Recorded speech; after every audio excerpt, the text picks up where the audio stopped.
Senator Aubrey McCarthy. Thank you for your presentations. I have a question for each of the parties. And just starting off with the Ombudsman, you mentioned that in 2016 things started to change when it became more focused on families and children.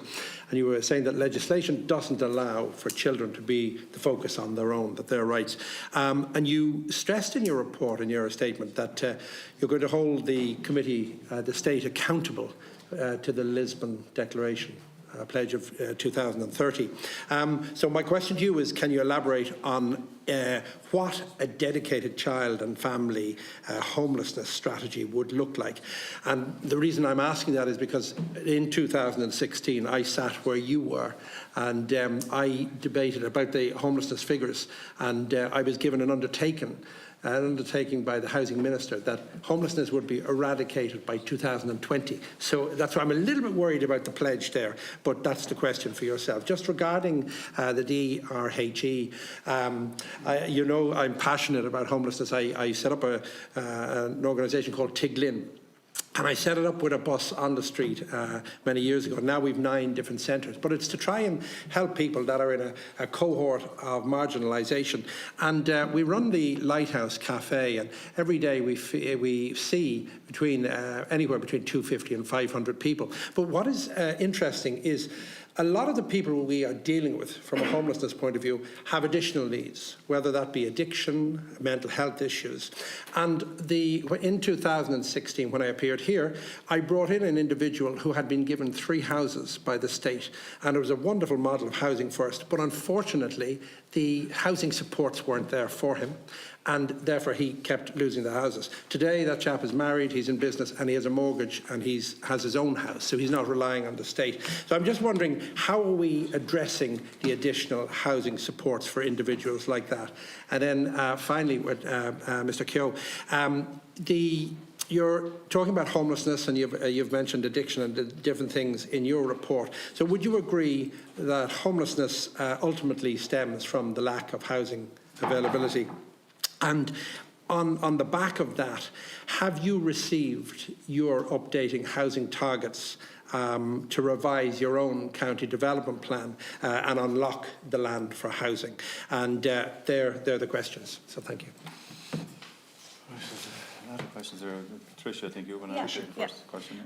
Thanks so much for your question, Senator. And yes, in relation to what a child and family homelessness strategy would look like, as I mentioned, we think the youth homelessness strategy could be a blueprint for this, with the 3 pillars focused on prevention, looking at how we can prevent families falling into homelessness, how we resource local authorities.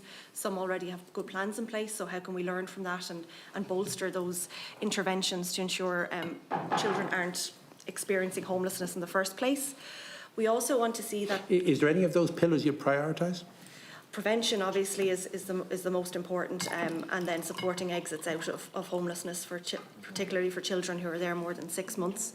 And we think, you know, the way our legislation is set up, as you mentioned there, children aren't seen as rights holders themselves, so we need to see a change in relation to how the best interest of the child is considered at local authority level, to ensure that their housing needs are considered and their unique needs are considered at that point. And then also the other pillars would be supports while in homelessness and then exits out of it as well. Thanks. Just to add something to that, Senator, just that the concept that we have 2,200 families, that's all. We're producing 30,000, 40,000 units a year.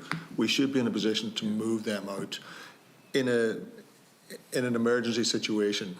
We know it's an unusual scenario to put the priority there, but we should be in a position over 2-3 years. It's only 1,000 families a year moving out. We should be in that position if we find an unusual and new way to do it, and that's why we're forcing the strategy. And again, it should be in line with 2030. We should be able to find that position. No, I absolutely agree. I hope it's optimism. Small, if they could be handled properly. And Senator, I think you outlined well yourself that there are many causes of homelessness, and it varies from individual to individual and family to family, but certainly the lack of housing availability is a contributing factor. No question about that.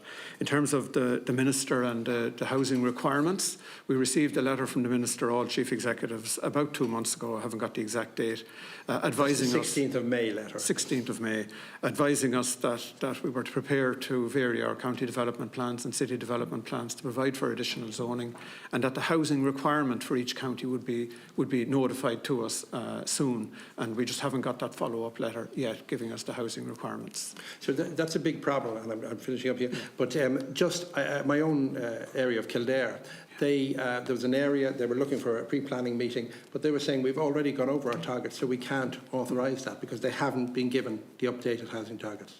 Yeah, and I'm not surprised to hear that, and I'm sure that's the case in many of the faster growing areas around the country. Probably not such an issue in the slower growing areas. Yeah. That's for the comment, DCC.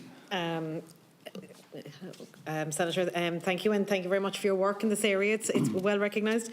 For us, I guess, in terms of your questions, yes, like that, the partnership between, we would hate to see a situation where it's just local authorities working in this area, because we want the partnership with the HSE is critical for us, because it is that understanding of, yes, it's housing, but it's housing with support in some cases. Not everybody needs them, but there are those who do. In terms of Housing First is still there. It hasn't grown in this year because of we're waiting to go through a tender process with the housing agency. But coming out the other side of that, we will have a well-supported and well-funded Housing First team that will work on with chronic rough sleepers and with those who are long-term in hostel accommodation. There have been improvements, particularly the NGO staff were always kind of acutely aware and resourced to work with people in addiction and mental health. We have had much more buy-in, particularly from the HSE, in relation to the private emergency accommodation and being able to get specialised staff to go in and visit people. For me, it's around accessibility. You see the work of Safety Net. People who will come out with you to work with you on the street, with the outreach teams who are on the street, that is critical for me, and I love to see when a service is willing to be that flexible and accessible. And just on that, Safety Net is an amazing service, is a game changer. Thank you. All right, thank you very much.